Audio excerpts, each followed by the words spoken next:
Shalom semuanya. Kita bersyukur malam hari ini boleh bertemu kembali di dalam persekutuan doa online ya. Walaupun keadaan memisahkan setiap kita, tetapi Tuhan mau senantiasa kita boleh datang di hadirat-Nya malam hari ini. Mari saat ini kita mau datang di dalam persekutuan doa dengan segala kerendahan hati kita. Kita menenangkan hati kita. Kita benar-benar berharap pada Tuhan. Mari saat ini kita bertanda kemenangan Kristus di dalam nama Bapa dan Putra dan Roh Kudus. Amin. Selamat malam Allah Tritunggal yang Maha Kudus, Bapa, Putra dan Roh Kudus. Kami mengucap syukur kepadamu Tuhan. Jika malam hari ini Engkau sendiri yang boleh mengumpulkan setiap kami dari berbagai kota, dari kota Surabaya dan semua kota yang ada di Indonesia yang boleh menyaksikan persekutuan doa online SMTB pada malam hari ini Tuhan. Kami sungguh bersyukur karena di tengah pandemi corona ini kami boleh tetap Engkau kumpulkan kembali. Kami boleh tetap memiliki kerinduan yang sama untuk boleh bersekutu Tuhan, memuji dan memuliakan Engkau. Dan kami dengan segala yang kami miliki Tuhan, kami boleh senantiasa bersyukur kepadamu.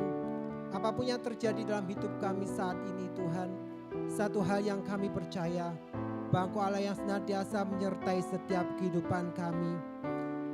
Malam hari ini kami mau datang dengan segala kerendahan hati kami Tuhan, di dalam gerbang-Mu dengan setiap ucapan syukur kami, sebab Engkau Allah yang menjadi penolong dalam hidup kami.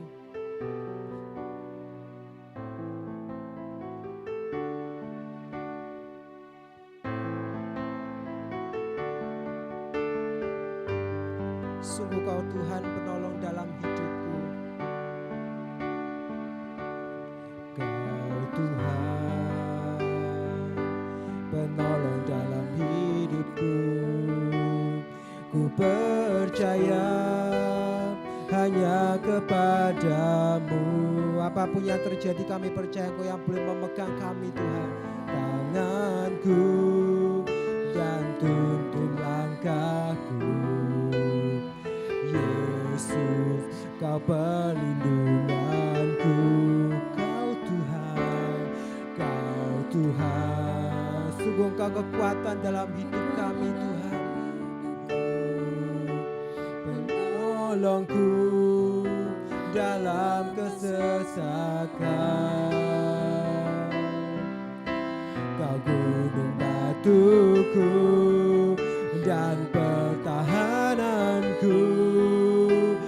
Yesus, Kau kemenanganku. Katakan Yesus, padamu ku berseru. Kaulah penyelamatku, terpujilah Kau Tuhanku. Biarlah mulut kami Tuhan, ku memuji nama-Mu sepanjang umur hidupku. Terpujilah Kau Tuhanku atas segalanya. Inilah setiap kami Tuhan. Kami sungguh mau datang dengan segala yang ada dalam kami. Kau Tuhan penolong dalam hidupku. Ku percaya hanya kepadamu. Kau pegang tanganku dan tuntun langkahku. Kau perlindungan kami Tuhan. Kau perlindunganku. Kau Tuhan, Kau Tuhan. Katakan Kau kekuatan kami hidupku.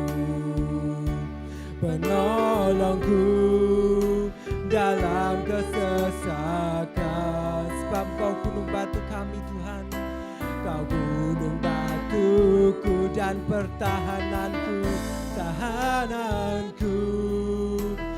Yesus, Kau kemenanganku. Katakan Yesus, ku berseru.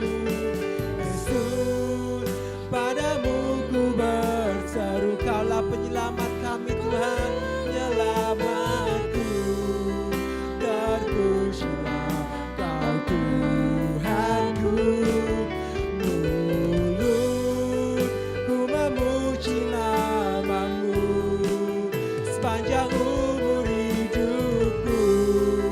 Terpujilah Kau Tuhanku di atas segalanya. Katakan Yesus, Yesus, padamu ku berseru. Kaulah penyelamatku. Terpujilah Kau Tuhanku. Mulutku memuji namamu sepanjang umur hidupku. Terpujilah Kau Tuhanku di atas segalanya. Dengan segenap hati katakan, Yesus, padamu ku bersungguh. Kaulah Tuhan di dalam setiap kami Tuhan. Apapun yang terjadi di dalam hati kami, Kau sungguh Allah yang boleh mengenal kami Tuhan. Dan biarlah kami boleh senantiasa bersyukur dalam setiap hidup kami. Sebab Kau Allah yang menjadi keselamatan dalam hidup kami. Terpujilah Kau Tuhanku di atas segalanya. Yesus ku berseru, Yesus, padamu ku berseru. Kaulah penyelamatku. Terpujilah Kau Tuhanku. Mulutku memuji namamu sepanjang umur hidupku. Terpujilah Kau Tuhanku di atas segalanya, di atas segalanya, di atas segalanya, di atas segalanya. Tuhanku di atas segalanya. Kami bersyukur kepadamu. Kami bersyukur Tuhan, sebab Engkau Allah kami. Engkau yang tahu setiap kami Tuhan. Kami percaya Engkau, sebab Engkau yang menjadi pembantuku dan pertahananku Tuhan. Terima kasih Yesus, terima kasih. Kami bersyukur sebab anugerah-Mu nyata bagi kami. Terima kasih Yesus. Kami bersyukur buat keadaan kami Tuhan. Kami bersyukur buat keadaan kami Tuhan. Kami bersyukur.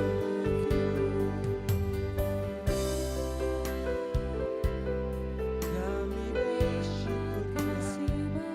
Terima kasih Yesus.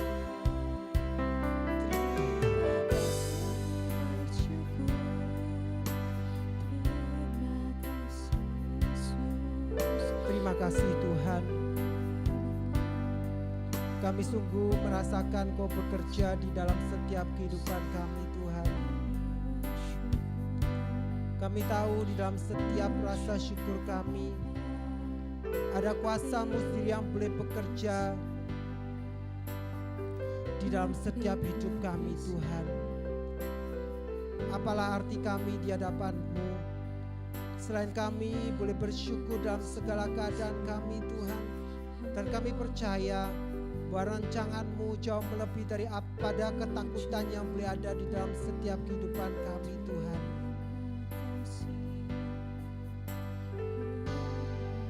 Malam hari ini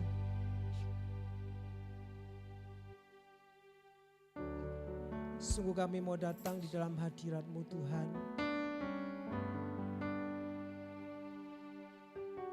Kami sungguh meletakkan hati kami di hadapan Engkau.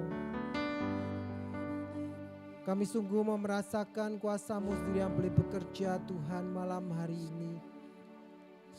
Kami sungguh membuka hati di hadapan-Mu Tuhan. Dan biarlah Roh-Mu yang ada dalam setiap kami bukan saja diam di dalam setiap hati kami Tuhan, tetapi boleh mengalir terus dalam hidup kami, sehingga menjadi hidup dan berkuasa untuk boleh menuntun dan memberikan pengharapan di dalam setiap kami, Tuhan. Kami mau masuk di dalam hadirat-Mu, dan biarlah Roh-Mu yang hidup, Tuhan, boleh memenuhi setiap kami.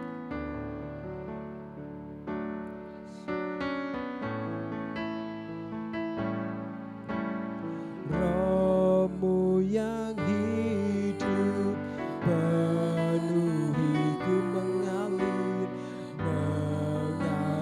dalamku.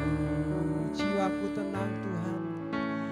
Jiwaku tenang bersama-Mu dalam naungan-Mu.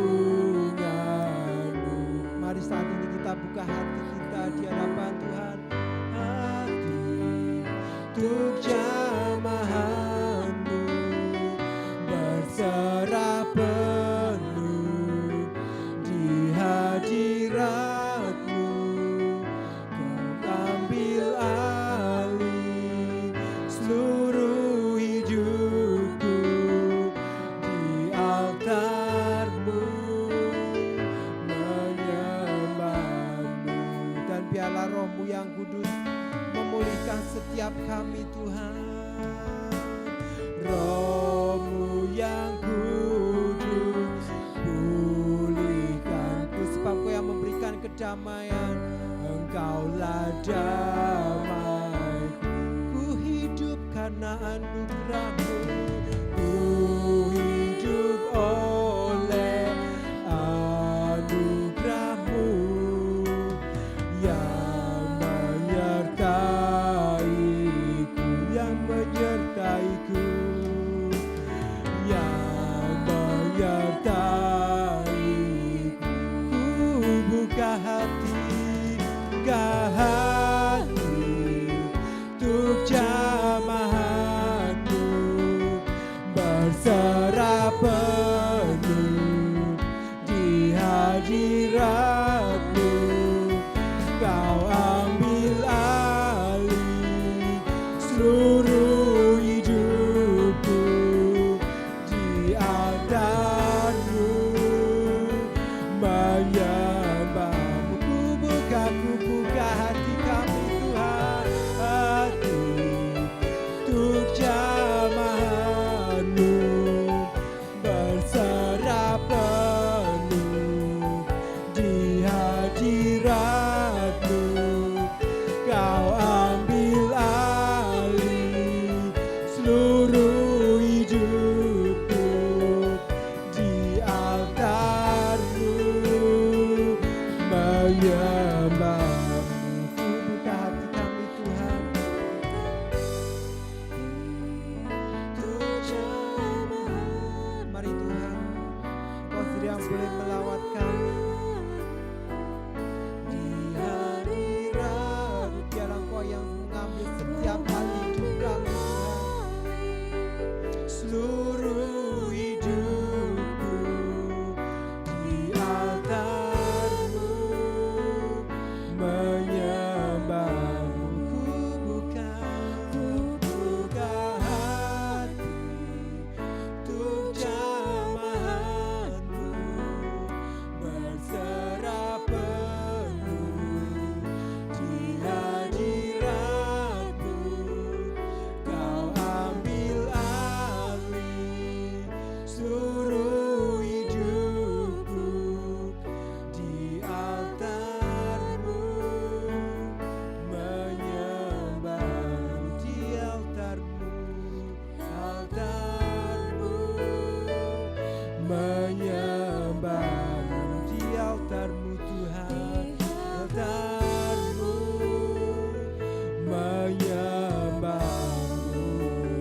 boleh menuntun hidupmu di sepanjang waktu.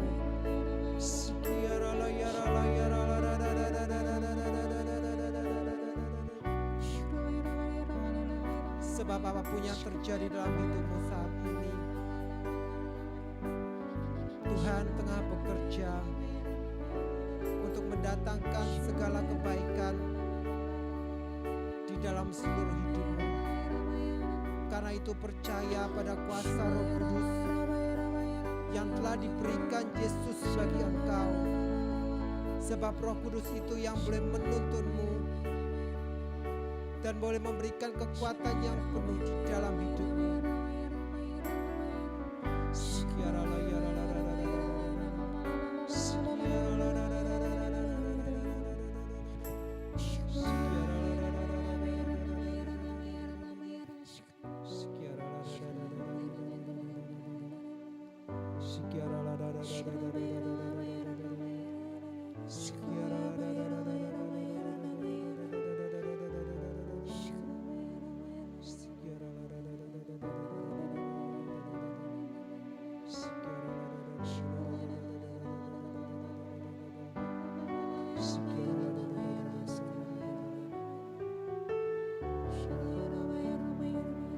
Terima kasih Tuhan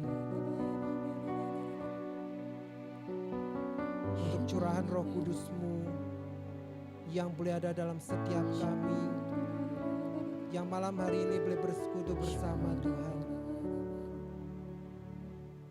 Tiba saatnya kami sebagai seorang murid, kami boleh mendengarkan Kau berbicara secara pribadi mengenai Roh Kudus yang ada di dalam setiap kehidupan kami, sehingga kami boleh mengenal lebih lagi Tuhan, Roh yang telah Kau berikan di dalam setiap kami. Malam hari ini kalau Engkau boleh mengutus hamba-Mu, yaitu Kebudi yang boleh membawakan firman-Mu mengenai Roh Kudus, mari Tuhan Kau sendiri yang boleh berkata-kata melalui dia, sehingga benar-benar kami boleh mendengarkan sebagai seorang murid, dan kami percaya firman yang telah Kau wartakan Tuhan boleh menjadi buah di dalam kehidupan kami. Terutama kami boleh lebih lagi mengandalkan Roh Kudus-Mu di dalam setiap waktu hidup kami Tuhan.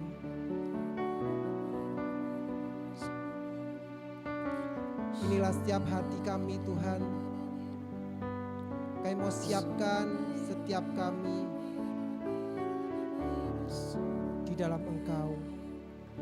Terima kasih Tuhan. Semua doa ini kami naikkan dengan perantaraan Yesus Kristus sebagai juru selamat kami kini dan sepanjang segala masa. Amin.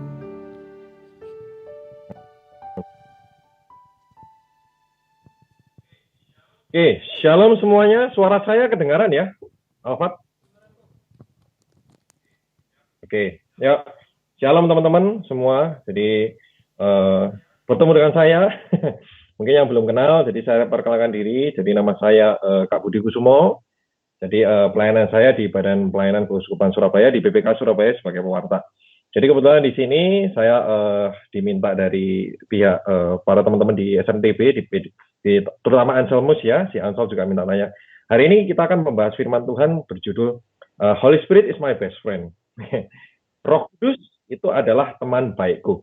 Jadi mungkin teman-teman kalau saat ini, kalau teman-teman kita baru ngerayain ulang tahun gereja ya, jadi Happy Birthday Catholic Church, which is di mana saat itu ada Roh Kudus turun, jadi Roh Kudus turun bertemu dengan para murid, sehingga pada saat itu dikatakan sebagai hari lahirnya gereja, di mana saat itu para murid yang sedang ketakutan, ya, para murid yang sedang ketakutan, setelah mereka mempunyai Roh Kudus, mereka mulai bersemangat untuk mewartakan kabar gembira, mewartakan Injil ke seluruh dunia.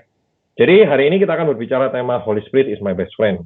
Roh Kudus adalah teman terbaikku atau best friend ya. Jadi teman-teman di sini mungkin saya akan angkat satu kasus. Jadi seperti ini. Teman-teman pernah suatu terjadi kasus seperti ini. Jadi ada seorang suami yang mempunyai istri dan kebetulan istri itu hamil. Nah, ketika istri itu hamil, jadi mereka pasangan yang luar biasa, mereka merawat anak mereka di dalam kandungan dengan luar biasa, sampai akhirnya momen di mana mereka ini akan, si istri akan melahirkan. Jadi pada umur usia kelahiran ke-8, jadi 8 bulan ya, usia lahir 8 bulan, tinggal 1 bulan lagi akan lahir. Kemudian ada komplikasi, jadi ada komplikasi terjadi. Ada komplikasi terjadi, si istri tentunya dibawa oleh suaminya ke dokter kandungan. Dan ketika diobserv sama dokter kandungan, dan kebetulan dokter itu adalah dokter yang paling smart, dan dikatakan dokter kandungan kepada suaminya, karena istrinya masih dibius, jadi dia ngomong sama suaminya. Si dokter bilang seperti ini, kondisi istrimu ini gawat, saya bilang gitu. Kalau kita mau menyelamatkan anakmu, maka istrimu bisa meninggal dunia. Kalau kita menyelamatkan istrimu, maka anakmu yang harus dikorbankan meninggal dunia. Jadi kasus yang sangat sulit. Suami ini tentunya kebingungan ya. Kalau mau menyelamatkan anaknya, otomatis dia harus kehilangan istri yang telah menemani usia pernikahan yang udah lama. Mereka sudah mengalami masa pacaran yang indah, mereka sudah menghabiskan waktu bersama yang secara luar biasa. Ya kan? Dia harus kehilangan oleh istrinya, tapi dia mendapatkan anaknya. Tapi di sisi lain, kalau dia menyelamatkan istrinya, dia kehilangan buah hatinya. Tentunya buah hati itu adalah yang diharapkan oleh mereka berdua. Itu juga hadiah yang diberikan oleh Tuhan. Otomatis si suami kan kebingungan kan. Saya kebingungan. Ya, saudara jangan khawatir, ini cuma sebuah cerita. Meskipun mungkin ada yang terjadi, tapi ini saya ambil sebuah cerita seperti ini. Kenapa? Karena pada momen seperti ini, saya yakin si suami harus benar-benar mendengarkan best friend-nya dia. Siapa? Roh Kudus. Harus mendengarkan Roh Kudus untuk mengetahui mana yang dikehendaki oleh Allah. Saudara, saya percaya setiap dari kita ini sudah punya Roh Kudus ya. Anda punya Roh Kudus ketika Anda dibaptis. Ya, jadi ketika Anda dibaptis, Anda memiliki Roh Kudus. Hingga Anda memiliki 7 karunia Roh Kudus. Saya nggak akan membahas 7 karunia Roh Kudus, tapi kita akan fokus pada Roh Kudus saja secara keseluruhan. Jadi ketika kita dibaptis, kita ini sudah menerima teman baik. Ketika kita dibaptis, kita ini sudah menyerahkan hati kita kepada teman baik kita. Tetapi banyak sekali dari kita, umat Katolik, seringkali tidak mau dekat dengan teman baik kita. Seringkali. Padahal di dalam hidup ini kita perlu tentu banyak pilihan ya. Hidup ini berbicara tentang pilihan teman-teman. Kenapa? Gak usah jauh-jauh. Contoh yang jomblo di sini. Kalau kalian lagi single ya, menentukan pasangan hidup pun juga kadang-kadang ada pilihan kan, ada pilihan mau milih yang mana ini ya kan. Apalagi kalau perempuan mungkin biasanya didekati oleh para cowok, dia bingung dia harus milih yang mana. Nah kalau cowok biasanya ya kalau cowok ini biasanya loh ya, ini sebenarnya jangan ditiru. Jadi kalau PDKT itu langsung to the 5 girls gitu atau berapa banyak supaya katanya mereka kalau nggak keterima satu paling nggak satu keterima. ada yang metodenya seperti itu jangan ditiru ya. Tapi intinya gini lah, kalau kita mau mendekati seorang wanita, nah, yang single ya mau mendekati, bukankah itu juga sebuah pilihan? It is an option in your life gitu. Nah, misalnya kedua, di dalam memilih pekerjaan, ya, ketika kalian mau bekerja, you need to think ya kan, between good bad-nya gimana, positif negatifnya gimana, itu pun juga sebuah pilihan. Contoh, kemudian ketiga, nggak usah jauh-jauh, ketika Anda mau memberikan surprise ke orang tua, misalnya aja, kalian pergi ke toko roti, kalian memilih roti aja, itu pun juga sebuah pilihan. Betul kan? Hidup ini berbicara tentang pilihan. Nah, kalau kita sudah punya best friend, berbicara tentang Roh Kudus, kita punya roh kebenaran, yang sudah tahu mana yang benar. Tapi kalau kita nggak mau dekat kepada dia, bagaimana kita melakukan yang benar? Betul ya? Sekarang kita baca dulu kenapa kok hidup ini pilihan. Dari kitab Ulangan bab 11 ayat 26. Dari Ulangan bab 11 ayat 26, teman-teman yang mungkin udah prepare gadget suci, ya. Sama sekarang kan generasi milenial kan udah bukan kitab suci. Gadget suci sekarang ya. Jadi Ulangan bab 11 ayat 26. Saya akan bacakan dalam bahasa Inggris ya. See, I am setting before you today a blessing and a curse. Ya. Lihatlah, aku mendudukkan engkau di hadapanmu. Itu adalah sebuah berkat dan sebuah kutuk. Bayangkan, Tuhan yang mendudukkan ada 2 pilihan. Maka tinggal kita yang memilih. Nah, bagi teman-teman yang tanya, kenapa kok dalam bahasa Inggris? Tenang, saya akan terjemahkan bahasa Indonesia. Saya akhir-akhir ini mulai berusaha. Saya bukan pinter Inggris, tapi saya berusaha menggunakan bahasa Inggris. Karena ada beberapa ayat di kitab suci itu yang lebih jelas di dalam bahasa Inggris. Karena dia terjemahan dari Vulgata, kitab Latin. Kita kasih contoh. Kejadian bab 3 ayat 15. Jadi kalau teman-teman ya, ini fun fact ya. Kejadian bab 3 ayat 15 berbicara tentang Bunda Maria. Bunda Maria sudah diberitahu sejak kejadian. Ya, jadi perempuan, jadi pada saat dikatakan aku akan mengadakan permusuhan antara engkau, Allah berbicara kepada Allah, engkau ya, engkau itu ular, dan kepada perempuan. Itu kalau teman-teman kalau nggak dalam bahasa Inggris, kita semua kan berpikir itu Hawa. Tetapi dalam bahasa Inggris itu adalah Bunda Maria. Jadi Bunda Maria udah ready di kejadian.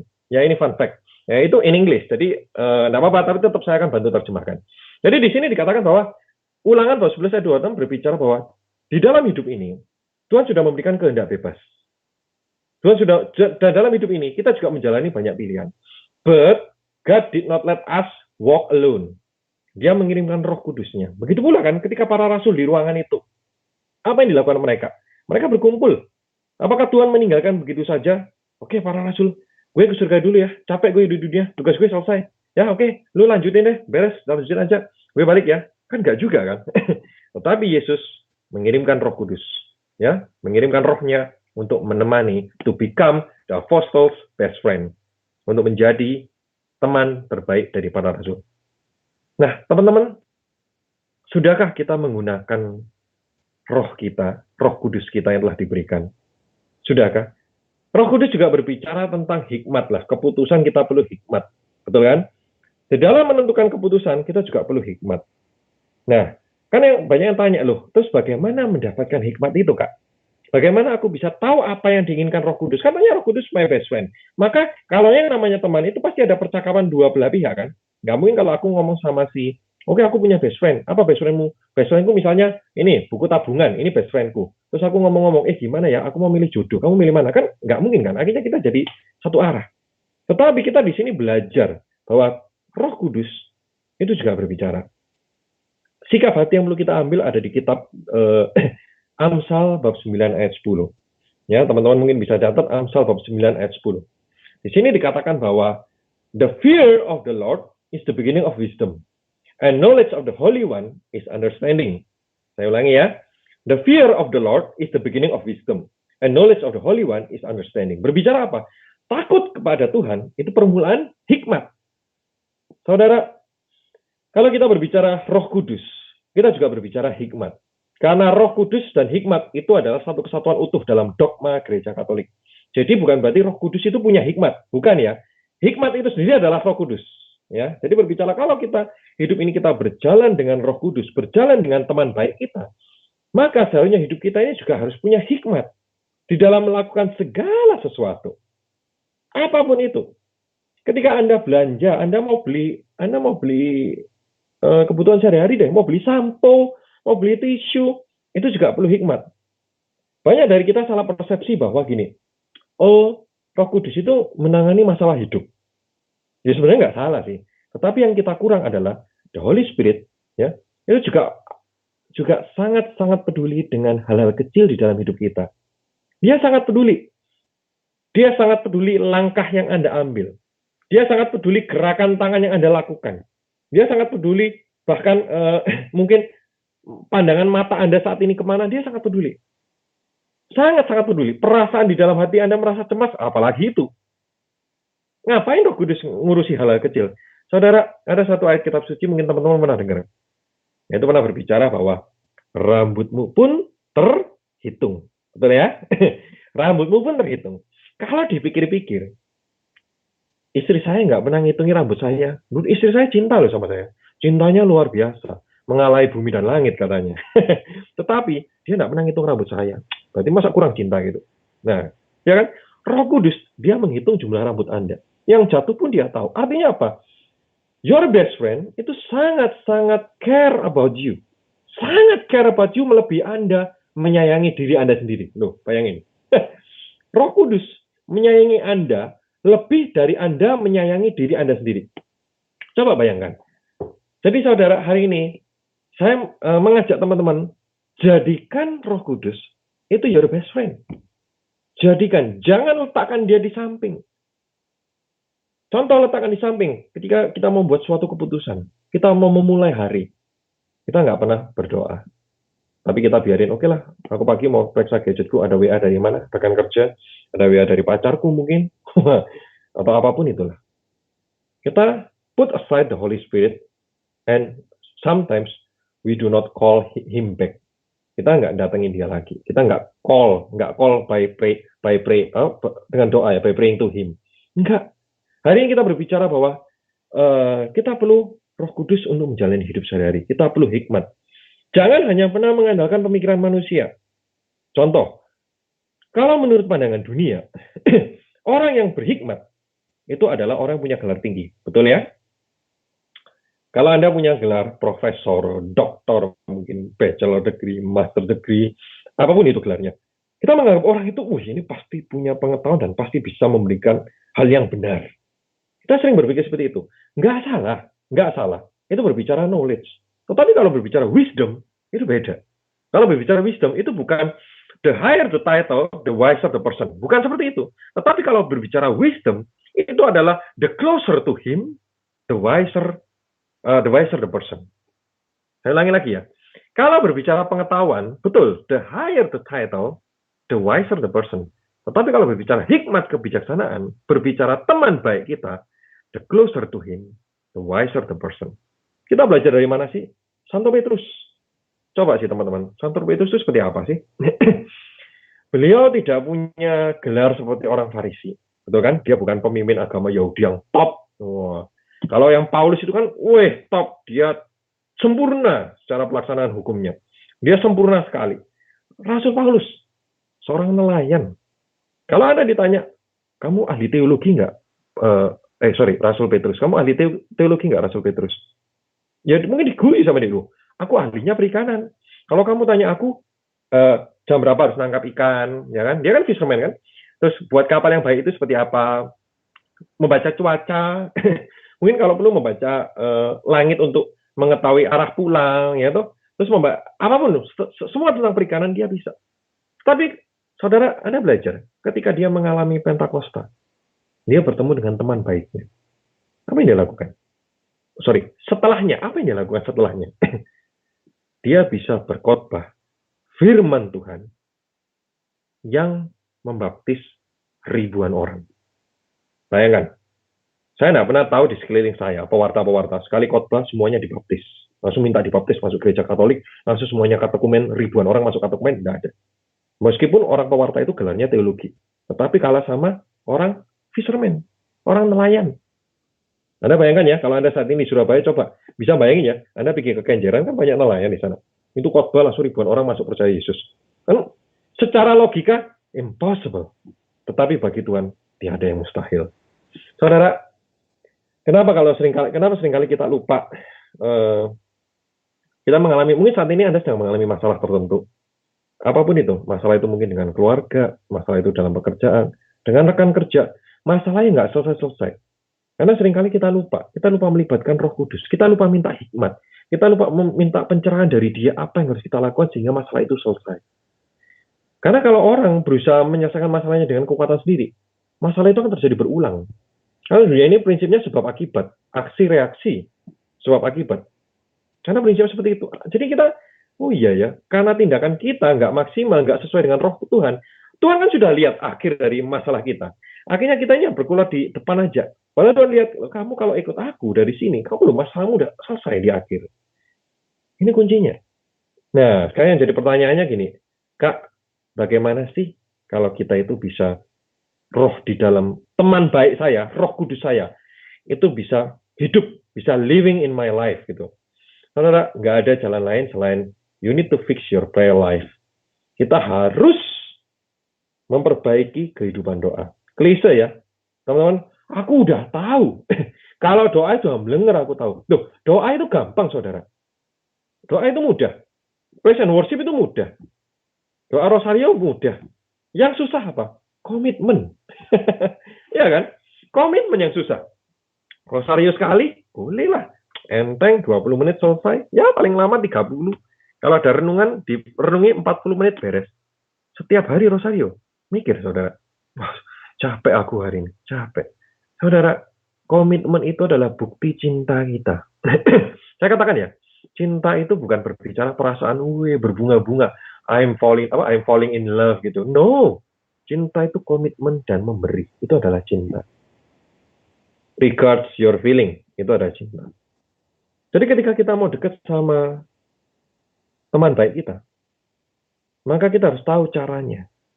Contoh, misalnya saya mau dekat sama si Alfat, saya mau jadi best friend-nya Alfat. Saya kan pasti tahu, saya harus tanya kan, wah Alfat ini doyannya makan bebek goreng, ya, misalnya. Terus minumnya suka es campur gitu ya. Terus sukanya nonton anime mungkin gitu ya. Nah, saya ngomong sama si Alfat tuh, oh iya, aku mau dekat sama si Alfat, maka aku akan mengikuti dia, aku mengikuti gayanya dia. Ya, tak aja makan bebek goreng, ya, terus kita nonton anime bersama dan sebagainya. So we can be a best friend. Nah, saudara, maka metode yang sama, kalau kita memang mau dekat sama Roh Kudus, ya kita harus tahu, kita harus kenal Roh Kudus kita. Caranya gimana? Tadi, kita harus bangun kehidupan doa yang baik. Kita harus menerima sakramen-sakramen, ya. Kita harus menerima juga kita harus melakukan pengakuan dosa. Kenapa? Karena ketika ada dosa, Roh Kudus nggak bisa bertemu dengan kita. Bukan karena dia tidak mampu, tapi dia tidak mau. Karena dia mengharapkan kekudusan. Jadi saudara, kita belajar. Kalau saat ini kita mau dekat sama Roh Kudus, sama teman baik kita, dia mau loh membantu kita. Dia sangat mau, ya. Tetapi kita juga harus belajar. Kita dekat sama dia. Roh Kudus itu seperti layaknya orang kalau mau nolong. Jadi ini ya, ini tangan saya. Tangannya dia udah terbuka. Tinggal tangan kita aja mau terima nggak? Ya kalau ada dosa ya nggak bisa. Kita nggak bangun kehidupan doa ya nggak bisa. Ya kan? Nggak bisa. Gunakan kesempatan ini untuk Anda membangun kehidupan doa yang baik. Itu penting. Ya. Dan yang terakhir, bagaimana saya berbicara untuk living in the spirit, Anda berbicara bahwa ketika Anda didoakan, ketika Anda datang ke sebuah persekutuan doa, dimanapun, ketika Anda didoakan, Anda maju. Anda maju minta didoakan, ada tim doanya, baik itu acara PD, acara KRK, apapun. Kalau ada kesempatan mendoakan, didoakan. Kenapa? Karena itu kesempatan kita untuk dekat kepada Tuhan. Kesempatan di mana Tuhan memberikan otoritasnya kepada tim doa untuk mendoakan Anda di mana rohnya akan bekerja. Jangan malu. Karena saya banyak lihat ya, saya udah umur 50 tahun. Yang doain saya masih 17 tahun. Wah, izin sungkan, wis di belakang aja kasih do maju. Saudara, never think about that gitu. Karena Tuhan ingin dekat, siapapun medianya, siapapun. Kita ini berbicara, ya. Kemudian berikutnya, juga kita berbicara bahwa ketika kita hidup di dalam di dalam teman baik kita, di dalam Roh Kudus, maka kita juga harus belajar untuk mengenal dia secara firman. Ya, jadi saya berbicara bahwa mengikuti Tuhan itu nggak hanya berbicara hikmat saja. Dekat sama Roh Kudus, punya Roh Kudus itu teman baik kita, juga nggak berbicara kedekatan saja, tetapi berbicara mengenal pemikirannya. Ya, jadi kalau saya teman baik sama si Alfat, saya nggak cukup hanya untuk secara tubuh saya bersama dengan Alfat. Kita jalan-jalan ke mall bareng, kita jalan-jalan ke mungkin mana ya, ke luar kota bareng gitu, sama Alfat jalan-jalan. Tapi nggak pernah ngomong, Sehingga apa? Kita nggak akan paham. Alfat ini sukaannya apa? Alfat ini maunya kemana? Kita nggak akan paham. Begitu pula dengan Roh Kudus. Kalau kita mau dekat sama Roh Kudus, maka kita perlu memahami pemikiran dia, memahami keinginannya dia. Apa itu? Through the Bible. Bible berbicara tentang kitab suci, berbicara tentang renungan, berbicara tentang sabda Tuhan. Maka kita perlu memahami. Saya kasih contoh, saudara. Ini kasus nyata. Jadi gini, pernah suatu hari saya pernah ditugaskan untuk melayani dalam seminar hidup dalam roh, ya, SHDR. Pada waktu itu saya mau berangkat, hari H-2 sebelum acara SHDR, anak saya itu sakit panas. Nah, anak saya itu kalau panas itu tinggi, saudara. Jadi mesti 40, 41, 40, 41. Anda kalau sebagai orang tua, Anda punya anak itu cukup tinggi. Ya, panas itu normal 37, 38, 39. Nah, anak saya kalau panas 40, 41. Sebagai orang tua, saya takut. I was afraid, dan kalau anak saya itu step gitu, bakal step itu kan katanya kena otak dan sebagainya. Saya sangat ketakutan. Padahal itu H-2 saya harus melakukan pelayanan. Saudara, saya waktu itu bingung. Mau cari pewarta H-2 itu susah sekali. Ya, biasanya kalau kita mengganti ada halangan, biasanya udah jauh-jauh hari kita ngomong, ini tak ganti ya pewarta ini. Tapi kalau udah H-2, kebanyakan udah pewarta biasanya udah penuh jadwal pelayanan. Saya tanya my best friend. Saya katakan Roh Kudus, apa yang harus saya lakukan? Ketika saya membaca sebuah renungan, saat itu saya juga berusaha dekat melalui sabda Tuhan. Dia katakan, jangan khawatir. Jangan khawatir akan hidupmu. Karena Burung-burung di udara pun dipelihara. Apalagi anak manusia. Ini bayangin. Ya, maka Anda juga akan dipelihara. Ya, semua yang percaya katakan, amin. Anda juga dipelihara. Nah, apa yang saya lakukan? Oke, hari H, anak saya masih panas, saudara. Bayangin, udah 2 hari, udah hari ketiga. Anak saya masih panas. Saya mengatur saya sama istri saya kerjasama. Gini aja ya, kamu bawa mobilnya, nanti kalau sampai ada apa, bawa anak kita ke rumah sakit. Kalau misalnya panasnya udah naik lagi, bawa ke rumah sakit. Dan tidak bisa turun karena obat panas. Saya tak naik sepeda motor aja. Udah saya tak naik sepeda motor pelayanan. Saya berangkat, saya ketemu dengan tim doa di sana, kan ada tim syafaatnya. Saya katakan, coba tolong didoakan. Ini anak saya lagi sakit panas. Oh siap. Mereka mendoakan, saya pelayanan. Waktu itu saya lupa jam 8 sampai jam 9 pelayanannya kalau nggak salah. Malam kok. Ketika pelayanan sesi saya selesai, saya segera pulang. Saya pamit kepada pembimbing dari PD itu. Saya pamit, Pak, saya pulang dulu ya. Anak saya sakit. Oh ya, cepat-cepat pulang ya, bilang gitu. Saudara, apa yang terjadi? Ketika saya pulang, masih turun tangga, karena acaranya di lantai 2. Ketika turun tangga, tahu apa yang terjadi? Istri saya telepon. Dia katakan kepada saya, ini apa? Anakmu ini sudah panasnya sudah turun. Puji Tuhan kan? Dia katakan anaknya sudah panasnya sudah turun. Loh kok bisa? Ternyata anakmu sudah bisa buang air besar. Jadi saudara, anak saya panas itu karena nggak buang air besar itu 4 atau 5 hari. Panasnya tinggi sekali gitu. Ya.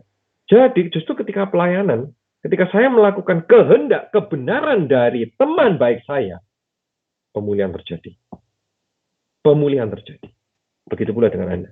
Saya tidak mengatakan bahwa kita harus mengutamakan pelayanan daripada keluarga. Contoh, orang tua stroke ICU saat itu, sorry, aku tak pelayanan sih, lebih penting Tuhan daripada orang tua. Nanti papaku pasti sembuh dari stroke kok. Bukan gitu saudara ya. Saya tidak ngajari. Tetapi yang saya inginkan, minta hikmat. Minta hikmat Tuhan untuk menentukan mana yang benar dan mana yang salah. Bukan mana yang baik, bukan mana yang buruk. Kenapa? Ini fun fact ya, teman-teman harus tahu ya. What is good, not necessarily true. Apa yang baik belum tentu benar. Ya, apa yang baik belum tentu benar. Tetapi apa yang benar pada akhirnya baik. Pada akhirnya, nggak selalu langsung kamu melakukan kebenaran dan langsung baik, nggak bisa. Sometimes, ya, kita melakukan yang benar dulu, baiknya nyusul. Mungkin kita masih kelihatan buruknya. But in the end, mereka baik. Contoh, Santo Santa. Loh, kita kalau mau lihat hidupnya, ada yang dipenggal, ada yang dirajam. Apakah baik? Enggak. Tetapi apakah mereka melakukan yang benar? Yes, it is. Dan itu berkenan di hadapan Tuhan. Nah, ya. Jadi teman-teman, Anda harus bangun kehidupan doa yang baik untuk bertemu dengan teman baik. Kita belajar dari para rasul. Apa yang dilakukan ketika mereka terima Roh Kudus? Apa yang dilakukan mereka? Berkumpul kan? Berkumpul di ruangan itu. Dikatakan bahwa firman Tuhan berkata, 2 atau 3 orang berkumpul, maka aku akan hadir di tengah-tengah mereka. Kalau kita berdoa sendiri di dalam ruangan, firman juga berkata kan, kalau kamu berdoa, masuklah kamarmu dan tutuplah pintu rapat-rapat, maka ya kan Allah yang di surga itu akan mendengarkan. Bayangkan, ada 2 perbedaan. Satu mendengarkan, satu dia datang. Maka pada saat ini, teman-teman, karena kita sedang berkumpul, Tuhan sedang datang di hadapan Anda. Amin. Ya, semua yang percaya katakan amin. Saat ini ada Tuhan yang bersama dengan Anda. Karena kita berkumpul. Itu janji Tuhan. Kehadiran Roh Kudus does not depend on our feeling. Orang yang punya hidup Roh Kudus itu bukan, hidupnya selalu penuh bahagia. Aku merasa berapi-api ingin memberitakan Injil. Aku merasa punya penuh hikmat. Aku mau ngotbahi orang. Bukan. Kehadiran Roh Kudus, the Holy Spirit presence, does not depend on our feeling. Our feeling, no. Saya kasih contoh. Teman saya ketika didoakan, teman saya kecanduan pornografi. Dia nyimpan film porno cukup banyak. Ketika didoakan, ya, ada yang mungkin manifestasi menangis, bahagia, ada yang mungkin resting in the spirit dan sebagainya. Teman saya didoakan. Apa yang dilakukan? Aku enggak ngerasa apa-apa. Nggak gini tuh ya caranya. Wis mulai aku. Nggak cara apa sih. Tapi tahu apa yang terjadi ketika dia di rumah? Dia mau lihat bokep, dia mau lihat film porn movie. Dia mau lihat. Tetapi ketika dia mau lihat, kok jijik ya? Apa aku nyimpen nih? Kenapa aku nyimpen nih barang-barang kayak gini? Dihapus sama dia. Kebenaran yang dia dapatkan, kekudusan yang dia lakukan, tanpa ada perasaan. Saudara, Roh Kudus saat ini ada di dalam diri Anda karena sudah dibaptis. Itu janji Tuhan.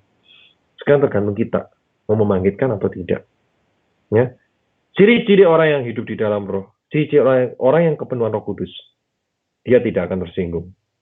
Orang yang penuh dengan Roh Kudus itu sebenarnya ciri-cirinya banyak, tapi aku ambil tiga prinsip simpel aja. Not easily offended. Kalau Anda masih mudah tersinggung, ditegur tersinggung, diberitahu tersinggung, diingatkan datang ke PD tersinggung, nggak ngerti ya, aku ini lagi repot, mudah tersinggung. Itu Holy Spirit lagi nggak kerja, saudara. Kita lagi nggak mau melibatkan dia untuk bekerja dengan kita, gitu ya. Bukan berarti nggak kerja, sorry. Maksud saya, kita mau melibatkan teman. Easily offended. Kedua, saya berbicara tentang orang yang di dalam roh hikmat, itu berbicara bahwa semua pandangan itu tertuju kepada Tuhan. Saya kasih contoh. Untuk Anda bekerja sekarang. Anda mungkin bisa menjawab, right now ya, I'm working to fulfill my desire because I want to travel abroad. Aku mau keluar negeri, aku mau beli mobil, aku mau nyetir rumah, aku mau menikah ya, untuk get married gitu ya. Anda bekerja seperti itu. Saudara, orang di dalam Roh Kudus, orang yang melibatkan roh teman baiknya, dia punya pandangan mata itu tertuju kepada Tuhan. Artinya, whatever he or she do, they will do it for Jesus. Contoh, saya punya teman, dia punya prinsip gini, aku bekerja untuk menjadi berkat buat para pegawaiku. Aku ingin para pegawaiku itu punya kehidupan yang lebih baik daripada mereka bertani di desanya. Itu loh, mindset seperti itu. Apa yang terjadi? Maju, diberkati. Karena dia menjadi saluran berkat. Maka saat ini kalau Anda sedang punya pacar, Anda memandang pacar Anda sebagai apa? Ya, banyak anak muda zaman sekarang memandang pacar itu karena dia ingin menyenangkan diri sendiri, ingin mendapat pacar yang cantik, bukan punya prinsip aku ingin membahagiakan dia. Ya, biasanya kalau punya prinsip membahagiakan dia itu gini, saudara. Kalau Anda sedang PDKT sama seorang wanita, bagi yang single, ya Anda sedang PDKT sama wanita, ya Anda berusaha membahagiakan. Kemudian ternyata nggak jadian sama Anda, dia jadian sama teman baik Anda. Gimana rasanya ya? Oh, jelek gitu ya. Itu pain in the spirit itu kan, bukan resting in the spirit, tapi pain in the spirit gitu ya. Kalau hati kita sedih, itu berarti kita sedang bukan memandang calon pasangan kita itu menurut kacamata Tuhan. Justru ketika calon pacar kita, calon atau wanita yang kita sukai dekat sama orang lain, jadian dan mereka bahagia, maka seharusnya Anda bahagia. Kenapa? Karena kacamatanya. Aku ingin membahagiakan dia. Maka kalau dia, supaya apa ya? Supaya dia bahagia. Loh, kalau dia nggak bahagia sama kamu, kan yang penting kan dia bahagia. Fokusnya kan ke dia. Nah, seperti itu. Jadi itu fun fact ya untuk Catholic Relationship Goals. Salah satu pengajarannya berbicara kita mengasihi untuk membuat orang lain bahagia. Nah, yang ketiga berbicara apa? Tadi yang pertama saya berbicara not easily offended. Berbicara apa? Humility, kerendahan hati. Kedua berbicara apa? Bahwa segala pandangan, segala tujuan itu tujuannya untuk Tuhan. Ya, Kolose 3 ayat 23. Dan yang terakhir berbicara, ini yang terakhir ya, berbicara bahwa whatever we do, itu we must treat other with love. Artinya apa? Ada dorongan berbuat kasih. Saya kasih contoh. No matter how many titles you have, whether you are a professor, a doctor, or theologian, or whatever ya, or philosopher maybe, no matter how many titles you have, in the end, how you treat others will tell everything about you. Berapapun gelar yang kita punya, ya, jabatan yang kita punya, apapun kita, pada akhirnya bagaimana kita mengasihi orang lain, kita memperlakukan orang lain, itu berbicara tentang Anda sendiri. Apakah kita mengasihi pembantu kita, satpam kita yang ada di luar rumah, mengasihi orang yang sedang lewat pengemis mungkin? How we treat others will tell everything about us. Jadi saudara, hari ini kita sudah berbicara bahwa Roh Kudus didapatkan ketika kita mau dekat sama Dia di dalam doa, sakramen, ya kan? Di dalam pertobatan, di dalam didoakan. Kita juga harus belajar mengenal pemikiran Roh Kudus lewat Bible. Dan kita belajar juga ciri-ciri orang yang punya Roh Kudus yang berapi-api di dalam hidupnya. Dia adalah rendah hati, dia adalah orang yang juga mau berbuat kasih, dan dia juga orang yang selalu bekerja dan melakukan segala sesuatu untuk Tuhan. Mari, saya akan berdoa untuk teman-teman. Mungkin di sini Alfat atau Ansel bisa mendampingi dengan sebuah instrumen diiringi aja. Saya akan berdoa untuk teman-teman yang ada di sini saja.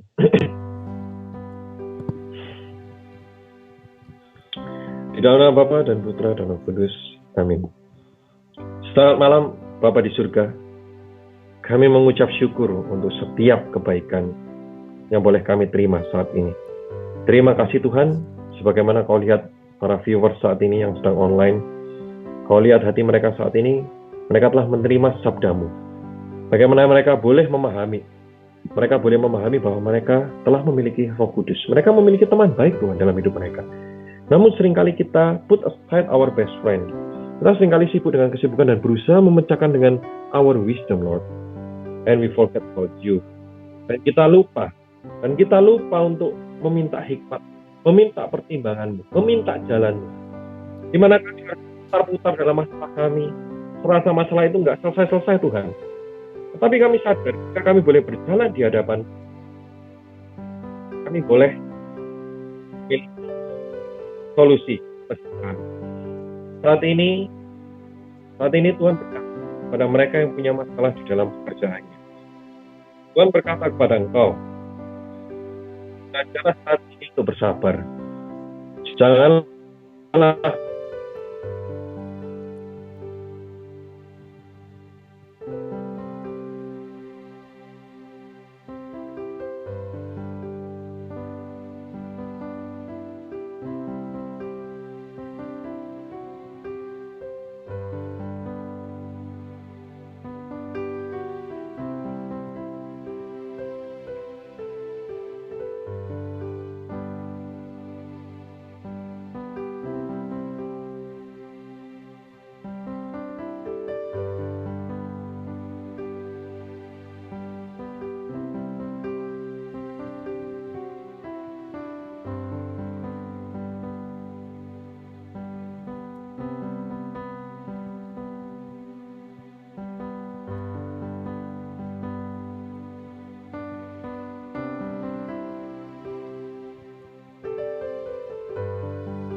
Terima kasih Tuhan.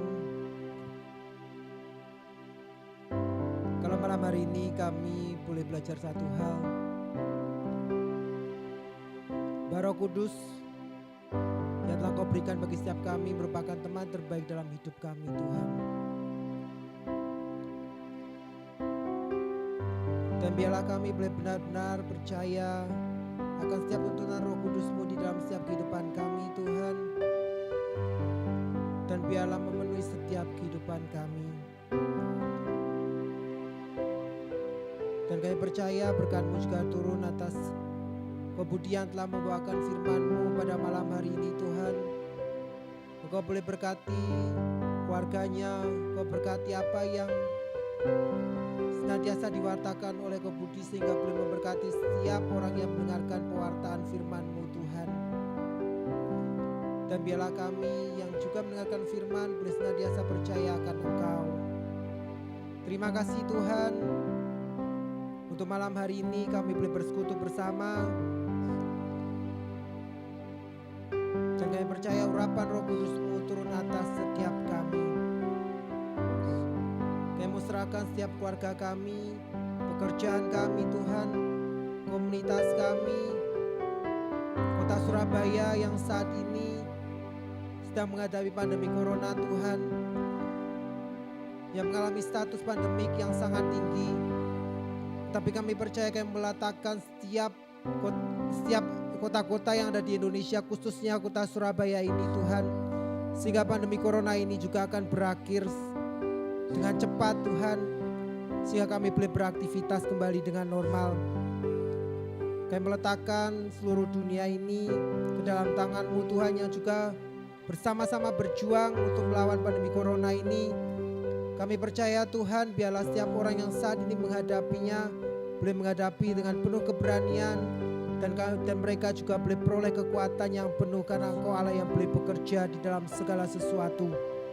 Dan kami serahkan semua apa yang boleh ada dalam hidup kami ke dalam tangan-Mu Tuhan. Terima kasih Tuhan. Dan biarlah dalam pertemuan persekutuan doa mendatang kami boleh berkumpul bersama kembali di dalam persekutuan doa SMTP ini. Terima kasih Tuhan. Semua doa ini kami naikkan dengan perantaraan Yesus Kristus sebagai juru selamat dan pengantara kami kini dan sepanjang segala masa. Amin. Oke, terima kasih untuk teman-teman yang sudah melihat PT online pada malam hari ini.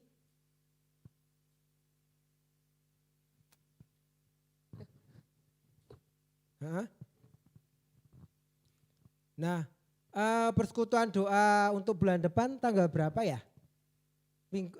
Tanggal berapa berarti?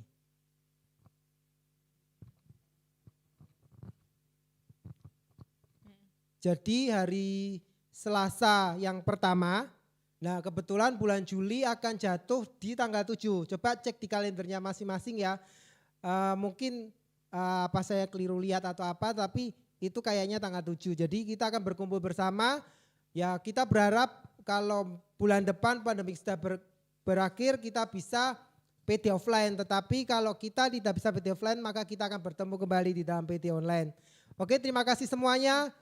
Terus kemudian mulai dari hari ini sampai di hari Jumat besok kita akan membuka kotak pertanyaan untuk bagi teman-teman yang mau nanya lagi, mau tanya hari ini aku kepengen tahu kalau gini-gini gimana, mau sharing-sharing itu bisa nanti di hari Jumat. Nanti kita akan buat talk show di sekitar jam 7, nanti kita akan jawab semua pertanyaan kalian. Itu kotak pertanyaan akan ada di Instagram kayak gitu. Oh, berarti nanti kotak pertanyaannya ada di story Instagram. Jadi jangan lupa untuk kepoin Instagram kita ya, di Instagram PT MPKK di SMTP. Nanti di situ ada kotak ya untuk pertanyaan. Nah, nanti kita akan di story ya. Nanti kita akan bahas kembali pada hari Jumat ini.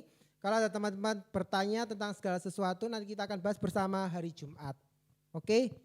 Begitu saja pengumumannya. Sudah, begitu Oke, untuk teman-teman semangat semua. Kita bersama-sama boleh menghadapi situasi ini. Dan kita akan berjumpa kembali pada hari Jumat ini. Oke, see you guys. God bless you. Bye.